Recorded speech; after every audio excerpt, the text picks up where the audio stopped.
ఈ నగరానికి ఏమైంది?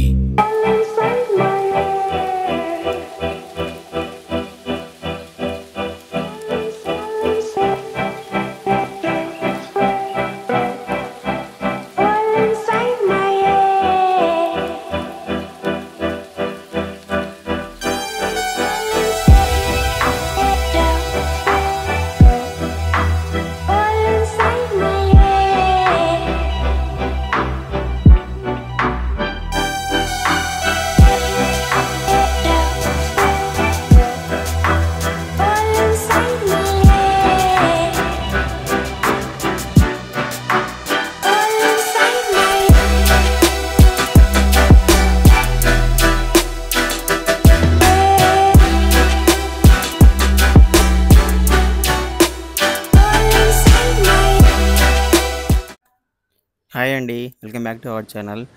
ప్రెజెంట్ మీరు చూస్తున్న ఈ ప్లేస్ వచ్చేసి పిన్నాపురం అంటారు. ఇది నంద్యాల దగ్గర నుండి 12 కిలోమీటర్స్ వస్తుంది. ఆల్రెడీ ఈ వీడియో మనం ఒక 3 ఇయర్స్ బ్యాక్ మన ఛానల్లో అప్లోడ్ చేసాము. అప్పుడు ఇంత వాటర్ లేకుండే. సో రీసెంట్ వర్షాలకి అక్కడ వాటర్ ఫాల్స్ ఉన్నాయని తెలిసింది. సో చూద్దామని చెప్పేసి వెళ్ళాను అక్కడికి. వాటర్ అయితే ఉన్నాయి కానీ మేము వెళ్ళిన రోజైతే వాటర్ ఫాల్స్ ఎక్కువ లేవు. చాలామంది ఫ్యామిలీస్తో అక్కడ రావడము, అక్కడే ఫుడ్ అవి తెచ్చుకొని ఇంటి దగ్గర నుండి తిని తర్వాత ఈవినింగ్ అలా వెళ్ళడము అలా అనమాట. అంటే ప్లేస్ అంత బాగుంది అక్కడ. ఆ గ్రీనరీ కానీ, ఆ వ్యూ పాయింట్, ఆ నేచరు. సో చాలా మంచి వ్యూ పాయింట్ ఇది నంద్యాల దగ్గరలో ఉన్న ప్లేసెస్‌లో. పిన్నపురంగా ఎంటర్ అవ్వాలంటే హైవే నుండి కొద్దిగా ముందే యూటర్న్ తీసుకోండి. ఎందుకంటే ఆ ముందు ఎక్కడ యూటర్న్ లేదు. చాలామంది ఇబ్బంది పడ్డారు. నేను వచ్చే దారిలో చూసాను, అబ్జర్వ్ చేశాను. సో అది ఒకటి గుర్తుపెట్టుకోండి. వాటర్ ఫాల్స్ మొత్తం ఖాళీ. క్లైమేట్ అయితే బీభత్సంగా ఉంది. చాలామంది ఫ్యామిలీస్తో కూడా వస్తున్నారు ఇక్కడికి. ఈ దారి పొడవునా నేను అబ్జర్వ్ చేసింది ఏంటంటే పగిలిపోయిన బియర్ బాటిల్స్, ప్లాస్టిక్ బాటిల్స్ ఎక్కడంటే అక్కడ వేసినారు. దయచేసి ప్లీజ్ నేచర్ని పాడు చేయొద్దు అండ్ ఈ మూగజీవాలకి ఇబ్బంది కలిగించద్దు ప్లీజ్.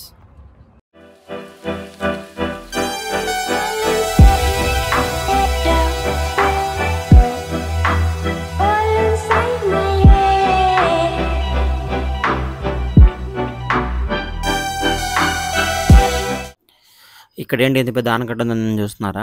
ఇది ఏంటిదో కాదు, ఇంటిగ్రేటెడ్ రెన్యూవబుల్ ఎనర్జీ ప్రాజెక్ట్ అనమాట. పిన్నాపురంలో స్టార్ట్ చేశారు. ఇది మే 2022లో స్టార్ట్ చేశారు ఈ ప్రాజెక్ట్ని. చాలా పెద్ద ప్రాజెక్ట్ ఇది. అరౌండ్ 22,000 బడ్జెట్తో స్టార్ట్ చేశారు ఇది. చూడడానికి ఎలా కనపడుతుందో తెలియట్లేదు కానీ కెమెరాలో ఆల్మోస్ట్ 6 కిలోమీటర్స్ ఉంది ఆ చుట్టూ మొత్తం అంతా. పిన్నపురం నుండి దుర్వేషి ఊరు వరకు ఉందంట ఇది. అంటే అక్కడ వర్క్ చేసిన అన్న అడిగాను. అక్కడ కనిపిస్తున్న ఇల్లు వచ్చేసి పిన్నాపురం అనమాట. అరౌండ్ 50-60 ఇల్లులు ఉంటాయి అంతే అక్కడ. ప్రాజెక్ట్ యొక్క మెయిన్ ఉద్దేశం ఏంటంటే ఆంధ్రప్రదేశ్ పీపుల్కి solar and wind energy use చేసి ఒక రెన్యూవబుల్ వేలో పవర్ని డిస్ట్రిబ్యూట్ చేయడం అనమాట. సో అది ఈ ప్రాజెక్ట్కి మెయిన్ ఉద్దేశం అనమాట. సో హోప్ ఇది పిన్నాపురం వ్లాగ్ మీకు అందరికి నచ్చింది అనుకుంటున్నాను. ప్లీజ్ మన వీడియోస్ వాచ్ చేయండి, సబ్స్క్రైబ్ చేసుకోండి, లైక్ చేయండి, అలాగే కమెంట్ సెక్షన్లో నాతో ఇంటరాక్ట్ అవ్వండి. ఎలాంటి వీడియోస్ కావాలి ఇవన్నీ. Thank you.